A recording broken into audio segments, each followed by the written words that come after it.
All right, so let me continue. I'll sort of change course, change what I'm talking about, kind of same topic, but when like I said, I missed it, these autism diagnoses by about 10 years. I remember I've worked with people who had been diagnosed with autism or Asperger's, and they were diagnosed in their childhood. It's mostly a childhood diagnosis. And all those people were about 10 years younger than I am. So they were born circa 1990 and diagnosed, I guess, in the early 2000s when they were kids. I was already in my 20s by then, so I missed the boat. So it reminds me of, I know autism and Asperger's were first described in the 1940s. It took 50 years for them to get into the medical literature. But even then, it took like another 10 years before they were truly understood. Like when DVD players first came out, even though they existed, they were very expensive. People couldn't afford them. I was a teenager at the time. And it took like 6 or 7 years before DVDs became affordable and commonplace.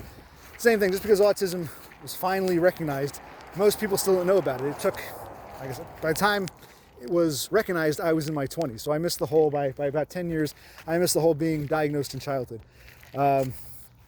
Finally, learned about it in my 20s. When these kids born circa 90 were getting diagnosed in the early 2000s. I was in my early 20s and learning about it for the first time. It's when I first became cognizant of what this is, and thanks to the internet.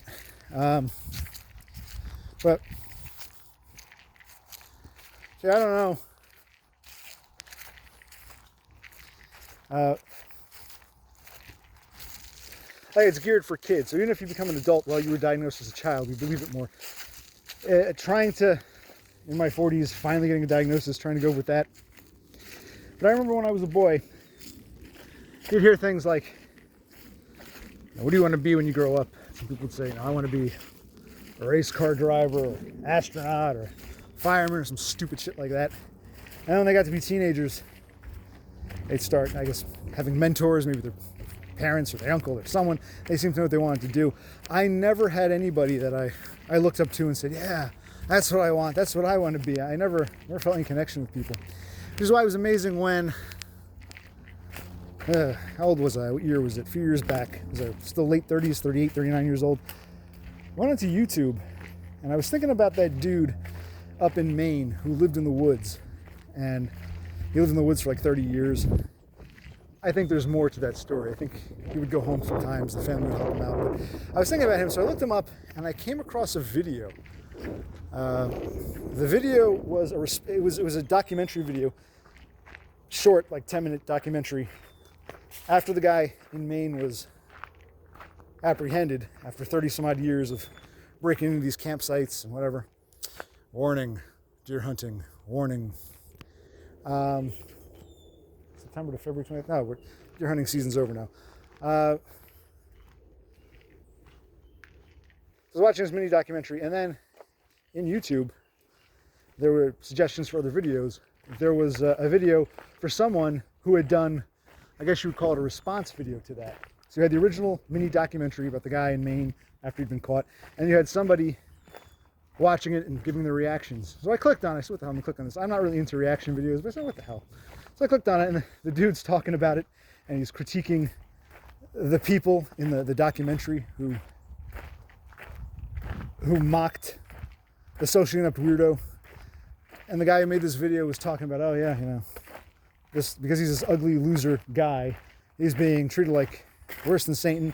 And now that he's been for 30 years finally caught, he can't go back to this life. They'll probably force him into some sort of normie job or something. And he was critiquing some of the people in the documentary. There were people who were criticizing, man, this guy, this fat ugly bitch. And she was like, why were you stealing food? Why didn't you just go hunting and fishing? You were in the woods all these years. And he paused the video and started laughing and saying, oh, stupid ugly bitch. You try hunting and fishing and surviving, you fucking bitch, especially in the dead of winter. So I thought this guy's pretty entertaining. And I assumed he must be a response video guy, which I'm not usually into. So I clicked on his channel and I said, all right, let's see what other videos he has. And turns out he was not a response video guy. That was sort of a one-off. His name was a Grotesque Subhuman, or Todd Thundercock, or whatever he was calling himself at the time. And his video, just by pure chance, I wasn't looking up black pill or NEETbux or anything like that. I was unrelated, just looking up at the guy in Maine who I'd remembered from a few years earlier, and by dumb luck, by dumb chance, came across Grotesque, Subhuman, Todd Thundercock's channel, started watching some more videos, and I thought, oh, interesting. Very interesting, because like, I don't see this guy, Todd, as a hero or as my buddy or as my friend or as my savior even. Well, I guess a savior in a way, maybe messianic. But what I saw him as, like I said, as a kid, I never had dreams or aspirations. I never had people I looked up to. You think about the kid looking up to, my uncle runs a successful business, I want to do what he does or whatever, any shit like that. There was no one I ever admired, no one I ever looked up to. So finally, for the first time in my life, at like the age of 40, here I am finding someone who I like what this guy's saying. I could see myself doing that. And you can actually do that? That's an option? Wow. And it's funny, because I'm not a kid. I'm now like a fucking middle-aged man. And the guy is from my generation. He's someone my age. So it's not like I was a child and this is who I want to be. But for the first time in my life, I guess I had that normie experience of, wow, this is someone to look up to. I agree with his philosophy. And he's saying, he's the trailblazer. He says, this is the way to go. And I'm like, shit, we can do that. Growing up with, baby boomer parents, you got to get up, you got to work, and you go to school, and you grow up, and you get a job, and all that shit. The idea of being on the government dole wasn't, just spending life on the government dole was shameful, and it wasn't even something that was even considered an option. Not even considered something you think about doing. Not even like a real thing, like, oh, come on, you're going to let the government dole. There was one time my father and I got in an argument when I was probably in my later 20s, early 30s. And I did say something like, and he said something like, what, are you retarded? You want to just live off, why don't you just apply for government aid? And I said, yeah, sounds good. And I brought it up again. I said, maybe I should go get some of that government aid. He was like, oh, don't be ridiculous. And this is well before. Yeah. But now for the first time, I encountered someone who's blatantly putting himself out there. Say, hi, my name is Grotesque, Subhuman, Todd Thundercock, and you can neat. There's nothing, we have a term for it now, NEETbux. These concepts have always existed, but now at the internet, we actually have terms for them. So NEETbux, not in education, employment, say the one trade, NEETbux. You can just, you can do it. It's nothing to be ashamed of. I don't feel shame anymore. I feel like, wow, this actually is an option. I found my astronaut or my fireman. The guy, I'm like, I admire this dude. This is brilliant. This is fucking brilliant. And I can see myself doing that. Sorry, a minute. Hold on. All right, so what was I saying? I was saying something about, so this dude, Grotesque, Subhuman, or Todd Thundercock, became sort of an inspiration. I said, wow, it's almost like, yes, you have permission. It's okay. For the first time ever, someone had openly stated this, come to this conclusion. And I said, I've known about Asperger's for the past 15 fucking years now. It's time to get the ball rolling. And that's when I tried hustling, trying to find someone to diagnose me. And what I found since is it's like a process. It's the early stages. And I've had so many fucked up experiences in the course of my life to the point where, it's a nice creek. So many fucked up experiences to the point where, I could write a book, like a Kafka novel, Franz Kafka. I've had things that I wouldn't believe had they not happened to me. It's always been interactions with people. I've had some crazy tales. I'm not really ready to share them now, but I will come to share them. Some of them are long-winded, but I've just had so many laundry list of just being treated like a total subhuman piece of garbage. And now it seemed more real for the first time, thanks to that video. There's the NEETbux video and just Grotesque Subhuman's channel in general. It now seemed real, like, okay, yes, this isn't total fantasy. There might be some truth to it. It's like, you're never going to win the lottery, and I'm not some trust fund baby. My great-grandfather wasn't Rockefeller or Vanderbilt or something. So the closest thing someone like me could have to winning the lottery would be SSDI. And I wouldn't want SSI. That's the cheaper one. That's for those who don't know, Social Security, and SSDI stands for Social Security Disability Insurance, which you pay into.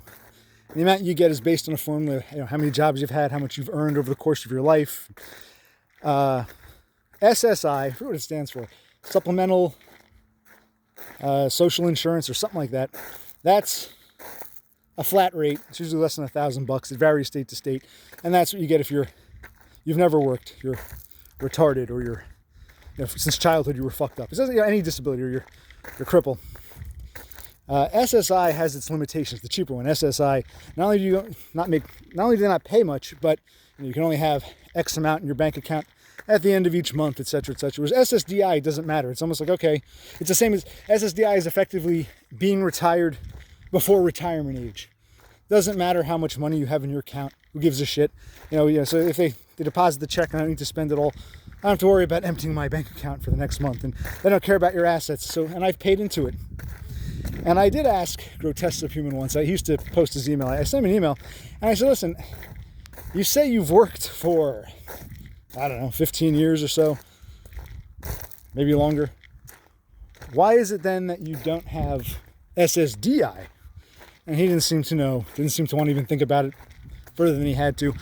But he's on SSI, which is, if you're like, a teenager, your early 20s, you don't have much job experience and you want to go the SSI route.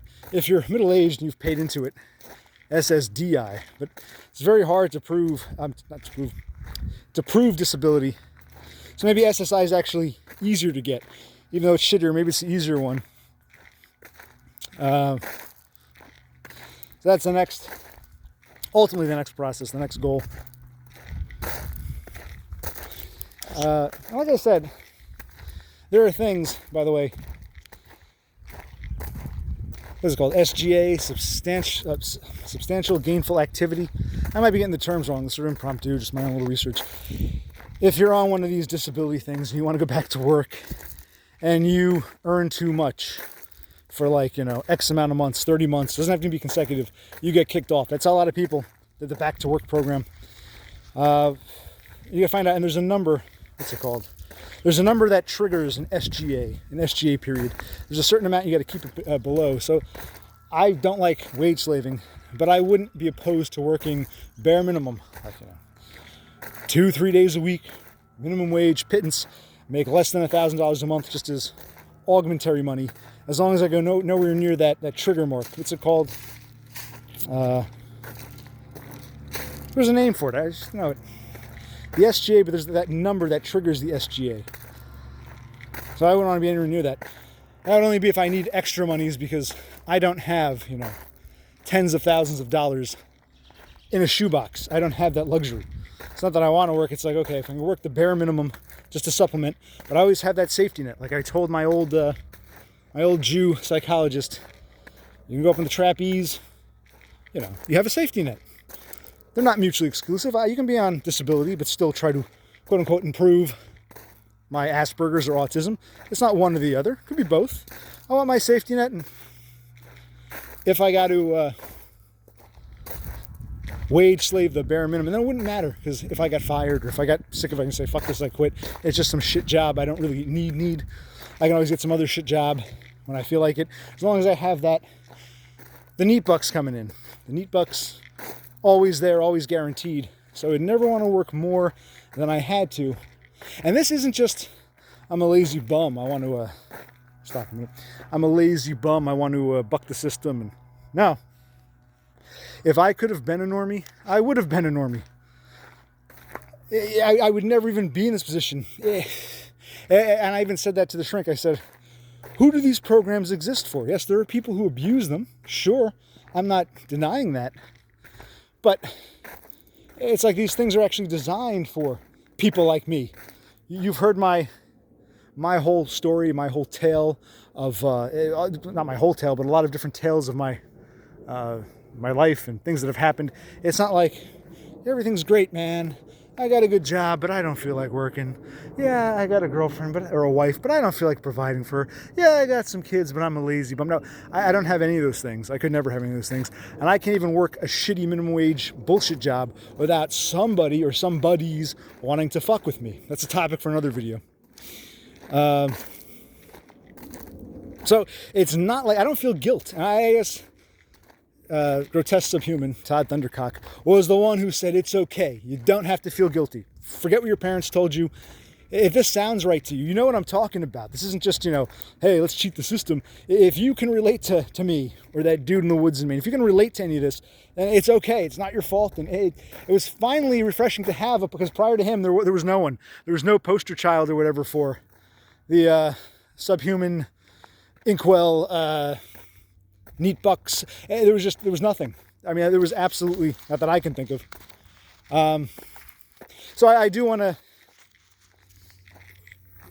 what am I trying to say here? Thank Grotesque Subhuman, Todd Thundercock, for doing what he did. And I understand it's hard for him because he doesn't have a Todd of his own. It's lonely up top. And I guess the reason a lot of us are obsessed with him or amazed by him is just because he was the first. He was the pioneer. It's like, wow, you're the guy who said, hey, it's okay.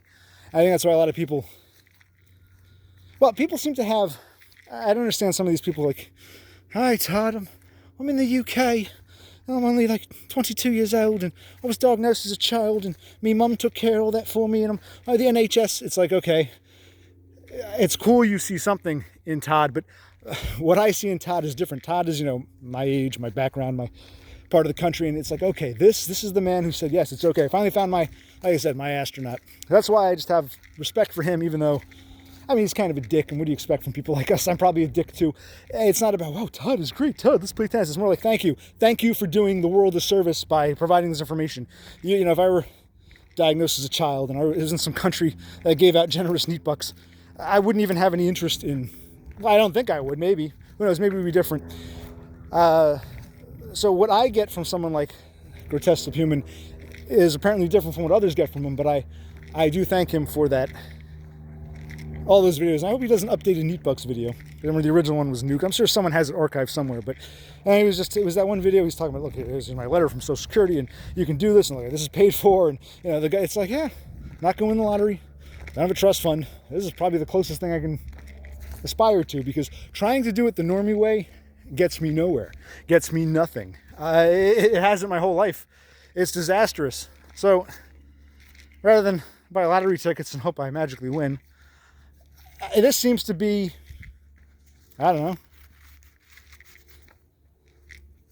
just the most sound advice I've ever received, and that's why it was so, I guess, controversial, is no one else would ever say anything like this. This was never discussed by anybody else anywhere ever. To have a guy unapologetically come on the screen and say, see, it's okay. You're a fuck up. It's not your fault. You've been lied to. It's okay. Don't feel any shame or guilt. Fuck it. Here's what I did. So I'd like to ask him to make an updated NEETbux video. I feel like I'm just rambling, babbling, walking in the woods. Listen, me stopping is, like I said, I said before, when in my 20s, microcassette tapes were still prevalent. We would go through that period of analog was being phased out for digital, but the old analog shit was still available. And any drugstore would have microcassette tapes, and I used to walk around with a microcassette tape recorder and I'd record my thoughts, my ideas. I don't think I can play them anymore. I think both of, my microcassette recorder, I think I had two. They both broke. Now they cost hundreds of dollars. So, but when I did that, I would always be able to pause. I would stop. There's a little pause button. I would pause, I think, if I want to take a drink or think of something. And then I'd come back. When you're doing that, when I'm doing these videos here, this continuous, I'm not one to just walk and talk indefinitely. I got to stop sometimes to think. So I'm going to stop, take a look. That's how I function. So there might be 10 minutes of just nothing, silence, me thinking, me detracting. And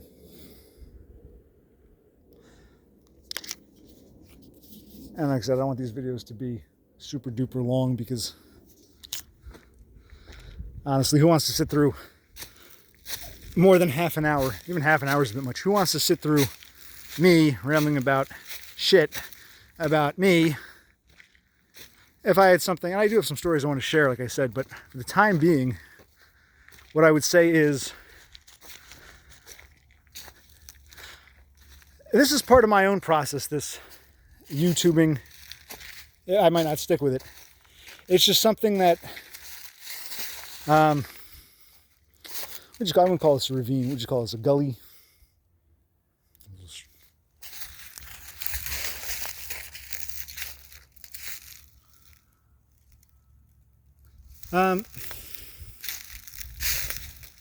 Wanted to start somewhere, see what happens.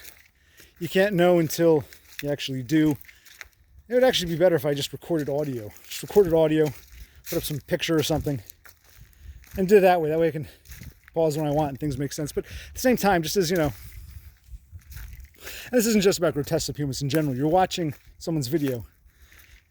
Them just sitting in a car or something is kind of meh. It's nice to see scenery, whether they're driving around or they're walking someplace.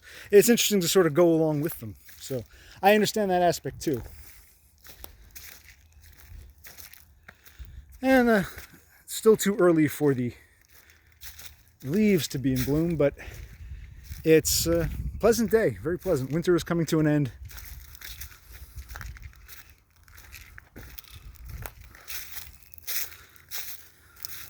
In 6 months' time, this hill will be filled with wildflowers, and all these trees will have, nice thick foliage. And we'll go from there. Maybe do some more of these, or maybe they're for me again in a few days, a few weeks. Maybe it'll be a few years. I don't know. I don't know if you can see them down there. Can I scroll in? Can I zoom in? Look at that. I think it's Canadian goose. Oh boy. There's another one. There's 2 Canadian geese. Oh wow.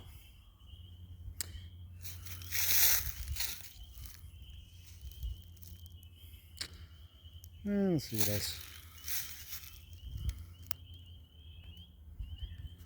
I can zoom in, but I don't think I can.